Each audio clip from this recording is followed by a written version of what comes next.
Hello friends, welcome back Anjali voice. स्वागत है आपका मेरे चैनल पर। और रोज की तरह आज भी हम नई कहानी के साथ हाजिर हैं और हमारी कहानी का शीर्षक है सबसे काबिल इंसान।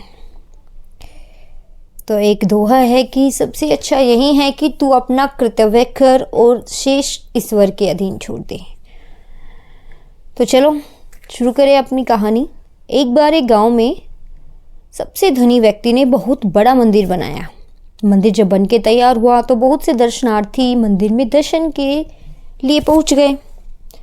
मंदिर की भव्यता को देख लोग मंदिर का गुणगान कर रहे थे और समय के साथ मंदिर की जो गुडविल थी, ख्याति थी, वो अच्छे जाने माने मंदिरों में होने लगी और दूर दूर से लोग दर्शन करने के लिए उस मंदिर में पहुंचने लगे।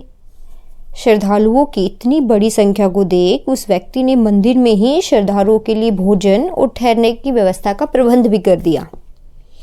लेकिन जल्दी उन्हें एक ऐसे व्यक्ति की आवश्यकता हुई जो मंदिर में इन सभी व्यवस्थाओं का देखरेख करे और मंदिर की व्यवस्था को बनाए रखे।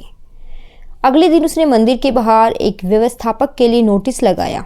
नोटिस को देख उस धनी व्यक्ति के पास लोग आने लगे। लोगों को पता था कि यदि मंदिर में व्यवस्थापक का काम मिल गया तो सैलरी, वेतन भी अच्छा मिलेगा। लेकिन वह धनी व्यक्ति सभी से मिलने के बाद उन्हें लौटा देता और सभी से कहता कि मुझे इस कार्य के लिए एक योग्य व्यक्ति चाहिए जो मंदिर की सही से देखरेख करे। बहुत से लोग लौटाए जाने पर उस धनी पुरुष को मनी मन गाली देते। कुछ लोग उसे मूर्ख, पागल भी कहते, लेकिन वह किसी की बात पर ध्यान नहीं देता और मंदिर के व्यवस्थापक के लिए धनी व्यक्ति की खोज में लगा रहा। वह व्यक्ति रोज सुबह घर की छत पर बैठ मंदिर में आने वाले दर्शनार्थी को देखता।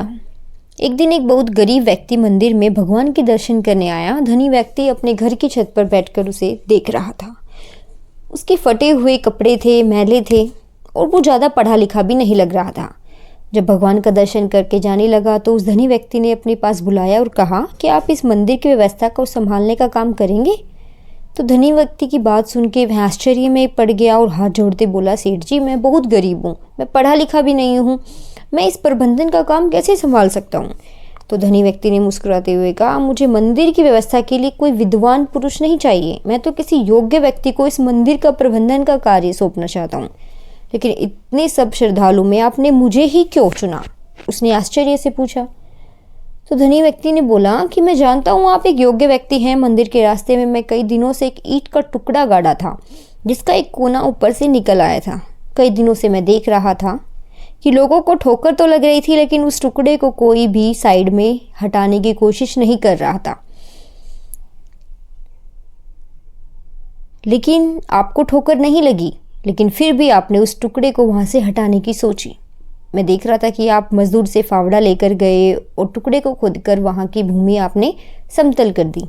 धनी व्यक्ति की बात सुनकर व्यक्ति ने कहा, मैंने कोई महान कार्य नहीं किया। दूसरों के बारे में सोचना और रास्ते में आने वाली दुविधा को दूर करना तो हर मनुष्य का कर्तव्य है। मैंने तो बस वही किया जो मेरा कर्तव्य था। तो धनी व्यक्ति ने मुस्कुराते हुए कहा, अपने कर्तव्य को जानने और उसका पालन करने वाले लोग ही योग्य होते हैं। इतना कहते धनी व्यक्ति ने मंदिर के प्रबंधन की जिम्मेदारी उस व्यक्ति को दे दी।